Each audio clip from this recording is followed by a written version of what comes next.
며칠 후면 대한민국의 양대 도시인 서울과 부산의 시장 보궐선거가 치러집니다.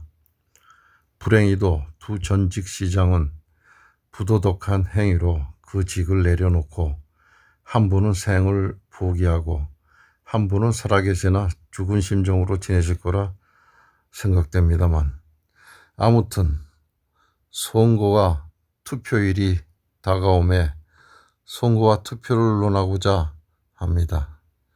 문라이트, 월강, 우리말로 하면은 달빛이라고 얘기해야 되겠죠. 문라이트, 월강 하면 낭만적인 달밤을 연상하기도 합니다. 술 좋아하는 사람은 이태백의 오라주를 연상할 것이요, 음악 좋아하는 사람은 베토벤의 월강곡을, 시 좋아하는 사람은 예이츠의 고독한 달 그림자를 연상할지도 모르겠어요. 하지만 제가 말하려는 문라이트는 그 같은 낭만이나 환상과는 거리가 멉니다. 오히려 환멸의 문라이트입니다. 영국이나 미국에서는 선거 전야를 문라이트 데이라고 했습니다. 옮겨보면 달빛 쏟아지는 날 정도가 되겠죠. 서울시장 선거를 보면 4월 6일 저녁이 아마 문라이트 데이라고 말할 수 있겠죠. 문라이트라는 속칭이 생긴 연유는 이렇습니다. 100여 년 전까지만 해도 이 선진국들의 선거에서도 돈으로 표를 살 수 있었던 것 같습니다. 가장 금력이 유효하게 작용하는 선거 전야에 아무개가 전해달라는 편지일세 하면서 봉투를 돌렸고, 자네 집 개에게 발길질했던 데 대한 사과 편지일세 하면서 봉투를 돌렸고, 좌우지간 별의별 명분을 다 세워 봉투를 전달했다고 합니다.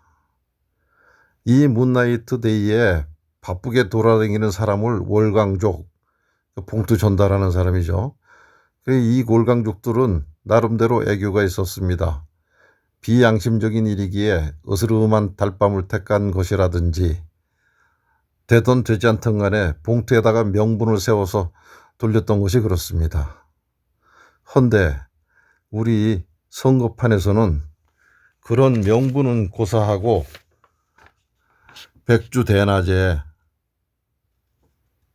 재난지원금, 몇 차 재난지원금이니 무슨 수당이니 하며 노골적 포퓰리즘을 권력 집단에서 선거 기간에 즈음하여 발표하니 멋도 애교도 사라진 지 오래입니다.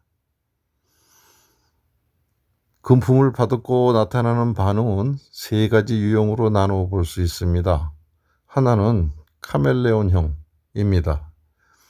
주면 받아먹고 그쪽으로 변한다. 일단 먹으면 대가를 치른다는 점에서 나름대로 양심파라고 할 수 있겠죠. 다른 하나는 암탉형입니다. 암탉은 이 집 저 집 다니며 주는 모이를 가리지 않고 주워 먹고는 알을 알 때는 지둥지에 찾아가서 낳습니다. 곧 주는 금품은 받아먹되 소신은 변하지 않는 형이라고 할 겁니다. 또 다른 하나는 청개구리형이 있습니다. 곧 금품으로 유혹하는 후보자와 적대되는 후보자에게 표를 찍는 형입니다. 옛날 우리 벼슬사회가 그렇습니다. 옛날에 우리 벼슬사회에서는 선거가 없지 않고 있었습니다. 어느 한 벼슬을 두고 경합자들에게 점수를 매겨서 천거하며 권직시키는 제도였는데, 이 천거자들에게도 금품이 꽤 오갔던 것으로 보입니다. 그러나 천거자들은 금품이 들어오면 오히려 낙방을 시키거나 정반대의 자리로 옮기는 청개구리형의 선비사회의 미덕이 내려져 왔던 것입니다. 이를테면 세종 때 이조판서 허성이라는 사람은 청탁을 받으면 정반대의 벼슬자리로 좌천시키기로 소문이 나 있었습니다. 그때 이제 어느 스님 한 분이 진주의 단속자 주지사리가 욕심이 나서, 그 스님 성함은 이룬이라고 되어 있습니다. 허판소를 찾아가 인적이 끊긴 영명사에 머물고 싶습니다.